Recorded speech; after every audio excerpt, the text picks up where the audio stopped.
Hey y'all, it's Michelle with Good Eatin. Welcome back to my kitchen. Today I'm making Crockpot beef tips. My family and I love beef tips, and when you put them in the crock pot and let them cook all day, they are so delicious. I'm going to move the camera around just a little bit so you can see what I'm doing better. Okay, so here I have the inside of my crock pot. I have my crock pot plugged in over there to the side. So right here I have about a 2 pound, sirloin tip roast. You can get whatever size you need, and as you'll see, I have cut it into about 1 to 2 inch cubes. They're not all exactly the same. I've cut off most of the fat. However, I am going to put it in the crock pot for flavor. I've just put salt and pepper on this, okay? So I'm going to go ahead and just put that over into the crock pot. And one thing that I forgot to do this time that is good to do is to use a crock pot liner. I really meant to do that, but I forgot. So I'll just have to wash it a little bit heavier since I forgot to do the liner. Okay, so next is the seasoning and the gravy mix. So normally, y'all, I use a package of Lipton onion soup mix. Looked in the pantry this morning and didn't have any. I'm like, how in the world did I allow myself to run out of Lipton onion soup mix? But no worries, what I did have was Better Than Bouillon. And y'all, if you've never used Better Than Bouillon, you need to try it. It's so good. And so I made up my own little mixture, like I always do anyway. So what I did, I took a cup of water, put it in the microwave and let it start boiling, and then added about a teaspoon of this Better Than Bouillon and just mixed it up until that was dissolved, and that's just sitting there, okay? So I've got that. So over here in this little bowl, y'all, I used 1 can of cream of mushroom soup, okay? About almost 2 tablespoons of just the minced onion. And y'all, I'm using this since I didn't have the Lipton onion soup mix package. So almost, I say almost because they were kind of loosely tablespoons, not full. Got that in there. I've got only about a 1/4 teaspoon of dried thyme. I like the flavor that the thyme brings, but not too much. So a 1/4 teaspoon of that. And then I just eyeballed my salt and pepper, put plenty of that, or not plenty, you know, you just, to taste, you just kind of have to decide. I hardly ever measure salt and pepper. And then I did about a 1/2 teaspoon of onion powder, okay? And so I'm going to go ahead and stir that up. Go back down here, stir that up real well.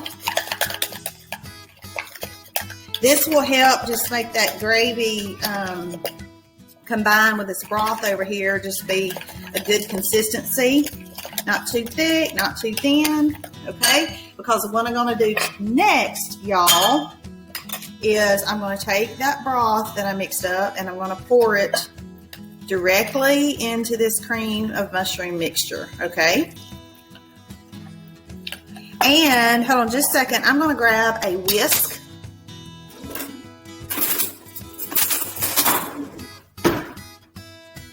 That just helps that cream of mushroom soup get broken up in there a little bit better. And I got my small one so that I don't splash all over the kitchen. Sometimes I can be bad with the whisk to get it everywhere, right? It's looking so pretty. See that pretty brown? Okay. And then lastly, to this mixture, y'all, I'm going to add just a couple of dashes of this seasoning right here. Maggi, you know, my Mississippi roots is going to pronounce it Maggi, but anyway, I'm just doing a couple splashes there. Okay, so I got that seasoning put in there. And then I also add just a couple of dashes of Worcestershire. Not too much, okay? And then I'm going to whisk that in there. Oh, y'all, I think I forgot to tell you that I put garlic in there. And I cheated. I used the garlic that's already minced. You can use fresh, but I did about a half a teaspoon. No, I think I did a full teaspoon of garlic because I like me some garlic, y'all. So that's also in here. So whisk that all together. Okay. And then from there, y'all, all we're going to do is pour it right over this sirloin, okay? And I should have gotten a spatula, but I'll just use my whisk to get out as much of that as I can, okay? And then I'm just going to take my spoon and just stir it to make sure it's all coated well, okay?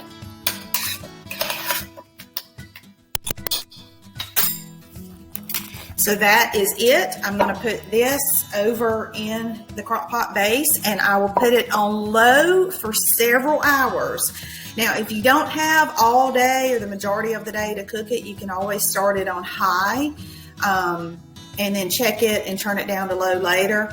You just want it real tender. And so the longer it cooks, low and slow, the more tender and tasty and flavorful it's going to be. Okay, y'all, so the beef tips have been on low in the crock pot for about 4 hours and 15 minutes. They actually did not take as long as I thought they would. So, oh my goodness, they're smelling and looking so good, and I'm about to show you. I'm so excited. I've got me a little bite pulled out, cooling, so I can taste it.